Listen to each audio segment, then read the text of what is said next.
Isiin amma deemtee siirii jaarsa namaa ifa jaalatte fudhattee mana galfatte immoo xiqqoo hamaa dabartee immoo siirii goote isi.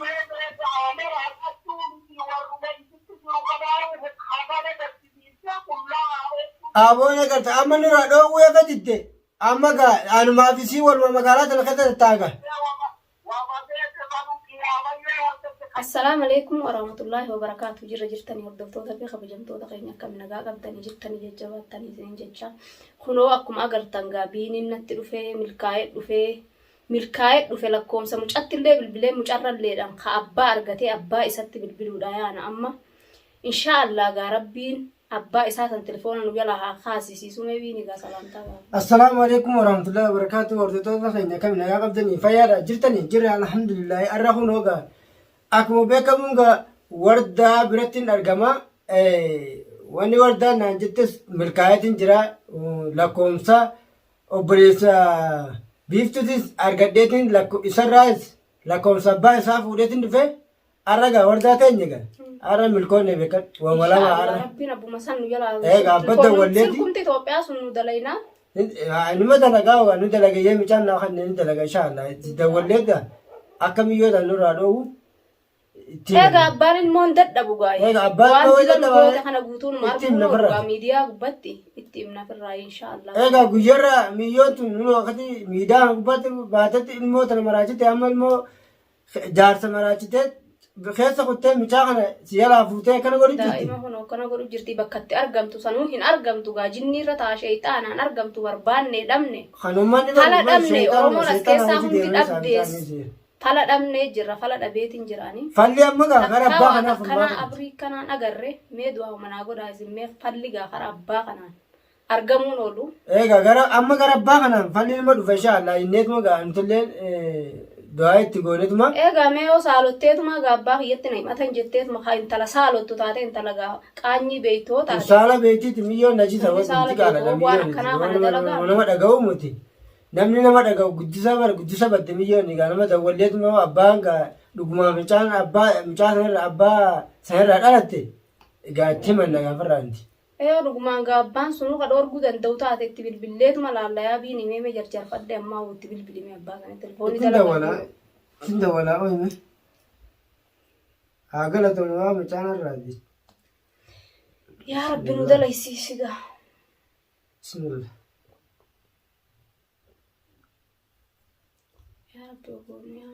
Oy gaamatti dawalleeti abbaa kana gaa yoo lakkoonsi nu bu'e itti himanna waan maa. Yaa Rabbi guutuu ni dalaga dalaga. Telefoon sagalee nu waamtee jirti. Assalaamu alaikum. Wa alaikum assalam. Akkam nagaa fayyaadha? Fayyuma. Jirtu?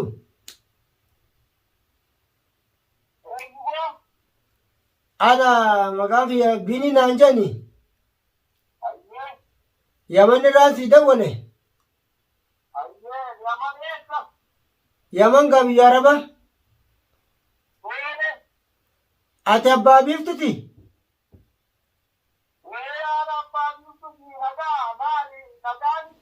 Nagaa lakki yaaboo isumatti haajamneetiti lakkoomsa keetillee michuma kan keessanirraa fudhadhee beekte. Amma gaa sitti haajamneeti sitti dawwale yaaboo furmaata gaa waanuma gooteyyatuma yaade yaaboo adeero.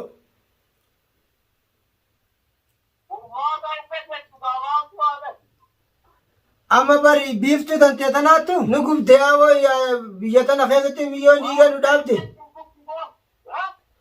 Biyya tana keessatti dhiiga nu dhaabde miyyoon tantee tuniiti nurraa dhoowwuu hin dandeessu yaaboo.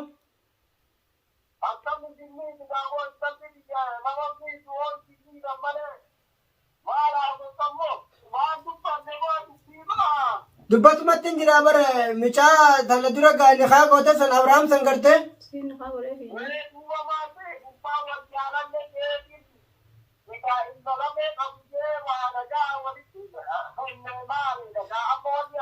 Amma gaaree jechuun micaa san jala jaartii guddoo isaa san miite beektee isin.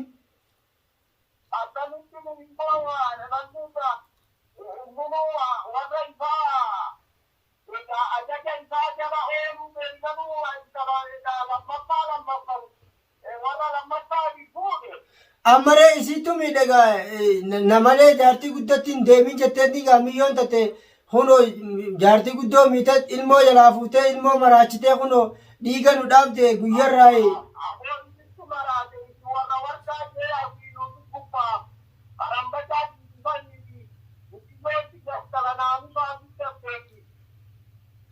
ya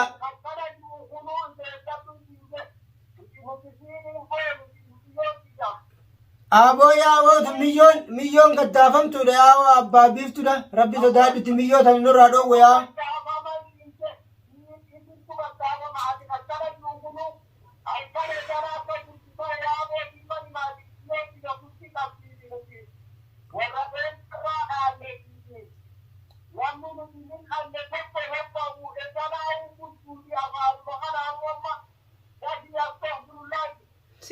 abos maal dalasiisu jira abbaa biiftuudha maal nuti nama guddanne kabajaan asitti dawalle maa miyyoo tan nurraa dhoowwe negaa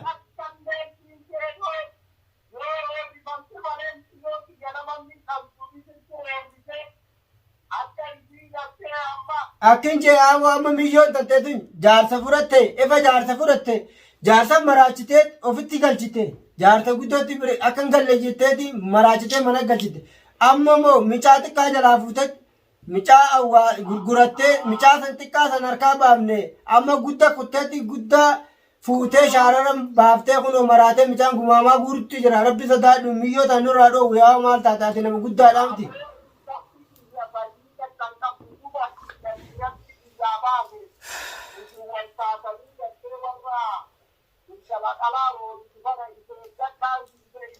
maal roorri booti isiin roorrisu jira maa roorrisu jira nuti isii jaarsa namaa jaalattee awoon miyyoo tan egaa nurraa dhoowwi miyyoon tanteetun faagaa baate jitti yoo nama kabajaa namaa beeku taate hayyeen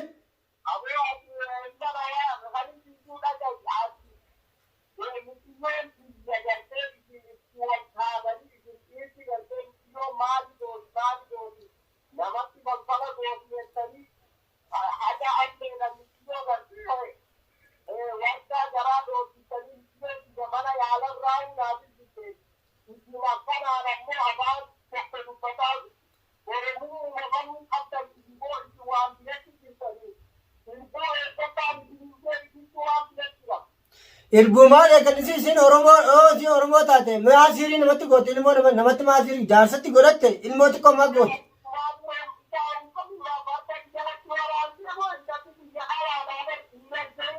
Ilmoo xiqqoo santi nu marareen ilmoo xiqqoo maraachitee shaarra nurraa dhoowwii tana adaraa seeraa nama Oromoo yoo taatan ilmoo taatan miyyoo taatan.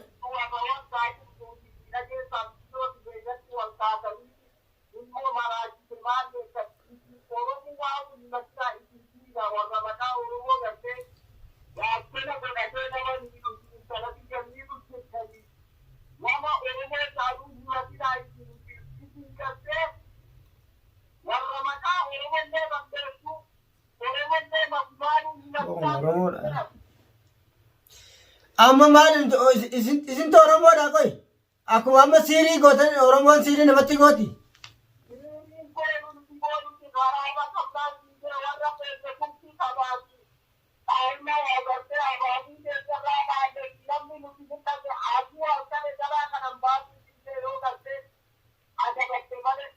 Siboon itti wanti rasiida guuttadhee asirraa sii dawwaluu bara akka nurraa dhoowwituufi barnuti.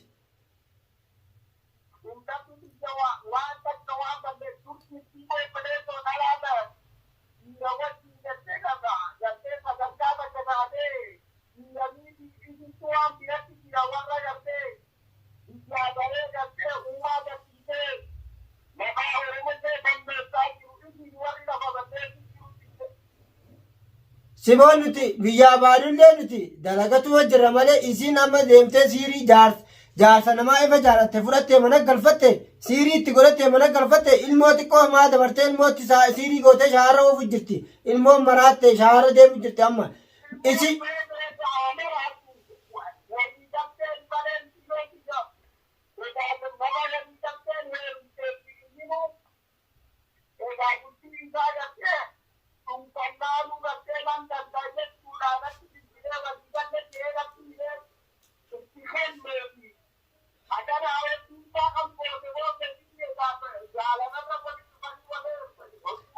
Aboon garta amma nurraa dhoowwuu efa didde amma gaa anumaa fi sii waluma magaalaa tana keessa taaga tunnu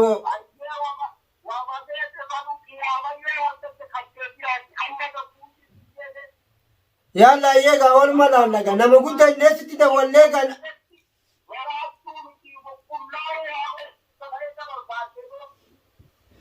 maali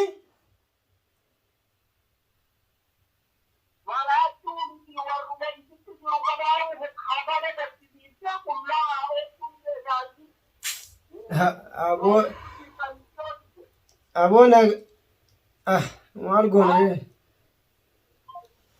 obboleeyyan kiyya gaa kun abbaan biiftuu isa akkana jira nuti jarri jaruma biyyumarraa siirii godhataniitu biyya yaatan yaa malee kun kan ummata khayrii namaa qabu wanti nama shira nama yaadu jira malee abballee kun akkana jira obboleeyyan kiyya mee akkam taane Wanti kun nama siirii dalagu.